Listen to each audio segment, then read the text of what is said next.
Why reflux isn't just acid, how your nervous system can be to blame.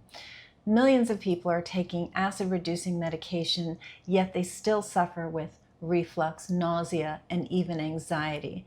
The research shows that 40% of people on acid-reducing medication still suffer with reflux. So you're not alone if that's you.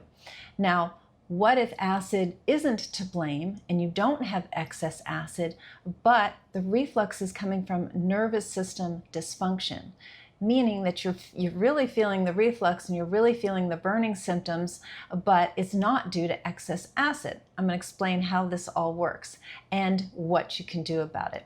So the vagus nerve is the primary nerve we're talking about, and it travels through the opening in your diaphragm. So your esophagus is connected from your mouth all the way down to your stomach.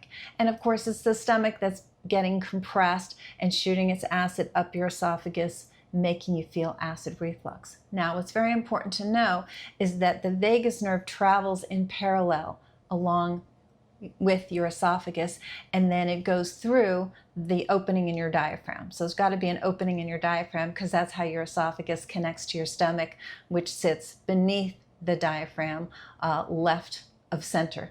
So when the vagus nerve gets irritated, and that can happen because you have a hiatal hernia, meaning a bit of your stomach is moving up above and then back down. I say up and down because 95% of hiatal hernias are sliding. So they are up, down, up, down. And as that motion is happening, which of course naturally it never would, that can stretch and compress the vagus nerve. So when the vagus nerve, so now you have an irritated vagus nerve, and then that can also happen just with pressure on the diaphragm. So you don't need a frank hernia, meaning something going through an opening that shouldn't, meaning the stomach. You can have the stomach being compressed enough that it's pushing up on the diaphragm, and that's spasming the diaphragm and irritating the vagus nerve. So there's a few ways this can happen.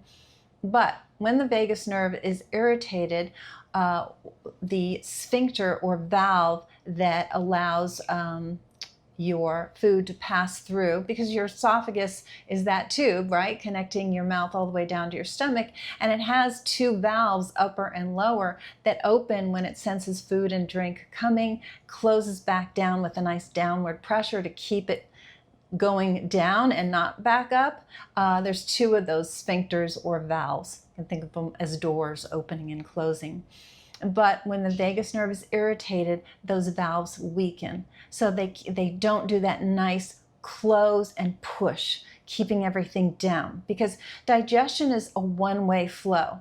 Goes in your mouth, goes down your esophagus, into your stomach, into your small intestine, into your colon, and that's the only direction we want it to travel. When things go back the wrong way, we have issues. So when that sphincter or valve is weakened, then acid reflux can happen. It doesn't take much pressure if that door is not pushing everything down and closed for acid to go the wrong way. Also, what happens is that the stomach, again, vagus nerve irritation, the stomach is not digesting your food as rapidly as it should. That's called gastro just means stomach. Paresis, you can think of paralysis. It's not a full paralysis, it's a slowing, because when food enters your stomach, it should be there for about 2 to 4 hours normally, digesting, being churned around, and all the good nutrients are being absorbed, and that's the activity of the stomach. But when that all slows down, then maybe you've experienced this. You feel like food is just sitting there and it's not digesting. Patients say, it feels like I have a brick in my stomach, and you can feel that because it's uncomfortable, but it's also creating pressure, and that pressure can push up on the diaphragm, can create acid reflux, can create hiatal hernia. So all of this is very tied together.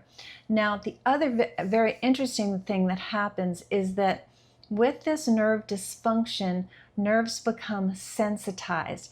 Think of it like a really bad sunburn if you've had one, and your skin, even air brushing by it hurts.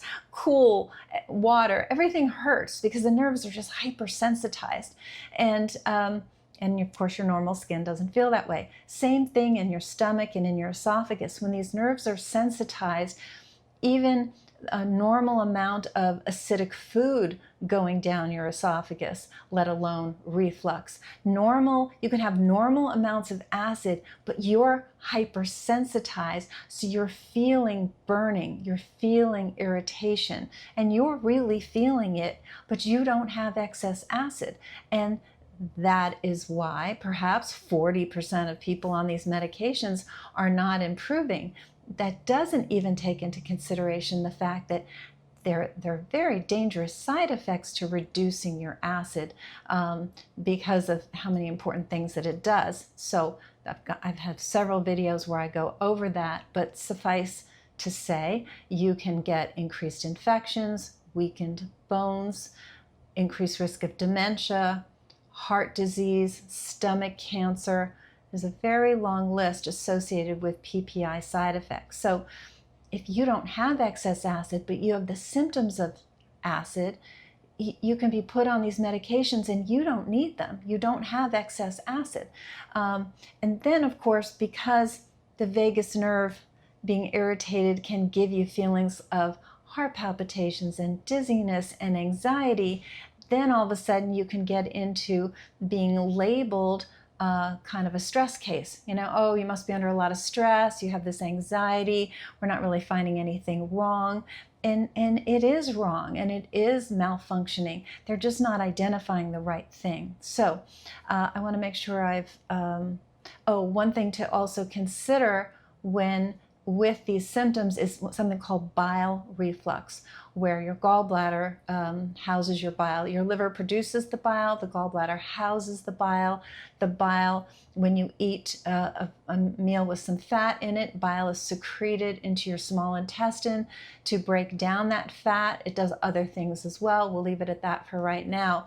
But with the vagus nerve irritation, you can have bile reflux go the wrong direction, just the way stomach acid can. And bile is very alkaline, it's not acidic, but it's very caustic, and so it can create a lot of irritation. So that should be considered as well. I've done several videos about that. Okay, so now let's go into the solutions. It's very important that, of course, this vagus nerve is not irritated, and the gut-brain connection, or the gut-vagus connection, is very tight. So meaning that you have to work both sides of the equation. So starting with the vagus nerve, there are things to kind of help rebalance it and reset it. There are vagus nerve stimulators, and if you would like to check that out, I do have a discount code for you. It's not my company, but I can provide that if you want. But in addition to that, some breathing techniques. So there's something called a physiological sigh, and it's just breathing. It couldn't be simpler, but very important to kind of reset, retone the vagus nerve. And what it is it's just a deep inhale, get as much air as you can, and then you exhale, purse lips, very, very, very, very, very slowly. Let that air out as slowly as you can, because as carbon dioxide levels raise, the vagus nerve gets stimulated. You get into what's called your parasympathetic nervous system, which is your rest, digest, relax.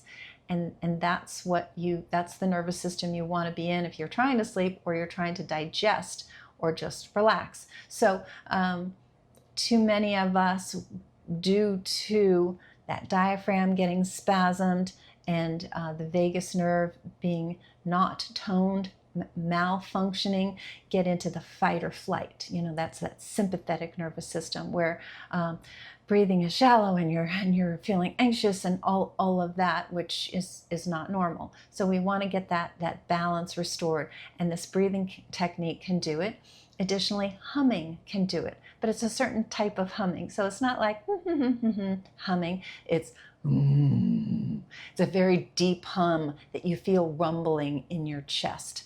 So you'll feel it. When you get it deep enough, you'll feel it. So you practice that.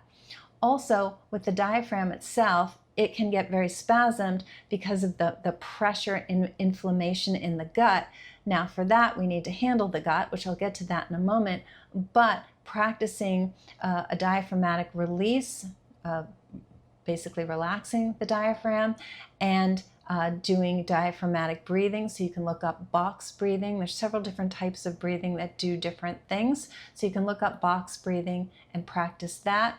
At the very end of the video, I'll show you the diaphragmatic release. But let's get into the gut health, because you can practice this breathing a lot, but remember, it's the two sides to the coin, and it's one coin, it's one solution. So we can work vagus, vagus, vagus, but if we've got a lot of gut inflammation, it's just going to offset the vagus again. So we need to work both. So what do we look for? We look at diet. We look at possible food sensitivities. We look at imbalance of your microbiome. That is that anywhere from 40, 60 to 100 trillion microbes or bacteria in your colon that have everything to do with handling inflammation, giving you a strong immune system, balancing hormones. It does so much, but when it's imbalanced, then you've got the constipation, you've got the slow digestion, and you have a lot of inflammation that's creating a lot of that pressure. And it's that increased intra-abdominal pressure that's pushing up on the diaphragm, and again, altering how that vagus nerve is functioning, right? It's twisted, it's compressed, it's irritated, and then that sets off a whole cascade of events. So it's not complex. That the vagus nerve is terribly complex, beautifully complex, but fixing this situation is not. You're just working both ends against the middle, and there's the natural solutions. So what do? We test, are toxins present, are infections present, what is the health of the microbiome? And those are things you'll likely need help with. Now from a basic diet, what are we trying to do? Whole foods, cut out the alcohol, cut out the highly processed foods. I mean, Americans, 60% of the calories they're getting are from highly processed foods. So this could be a big shift for you. And exercise and hydrate and optimize your sleep. Really prioritize sleep and rest, because that's when the body heals. So let me finish with the diaphragmatic release. I'm going to demonstrate it. Woo, stand up. So this is my rib cage right here. So chest bone, hard rib cage, and you're going to get under the rib cage, and you're just going to do a scooping action, and you're just going to follow your ribs all the way along. Now this is my left side, this is where my stomach is, but I want to do it on my right side as well, because this is a diaphragmatic release, right? The diaphragm is on both sides. So it's just it's a scooping action. It's in and scoop, in and scoop, and you're following it along your rib cage to release the diaphragm. And you're doing it to you, so you can't hurt yourself, all right? If it hurts, then less, don't do it so harshly, but just keep practicing that. And if it's very sensitive at first, probably because there's a lot of pressure and there's a lot of spasming, but you're gentle and you're just working it, and then your body will adapt. But if it's really uncomfortable, it's probably because there's so much pressure within the abdomen, and that needs to be addressed by doing the gut work that I just mentioned. So I hope you found this helpful. Please leave me a comment. I love your comments. I answer all of them. And think about subscribing to the channel so you can get alerted when these videos happen and learn more about your health. I'll talk to you soon.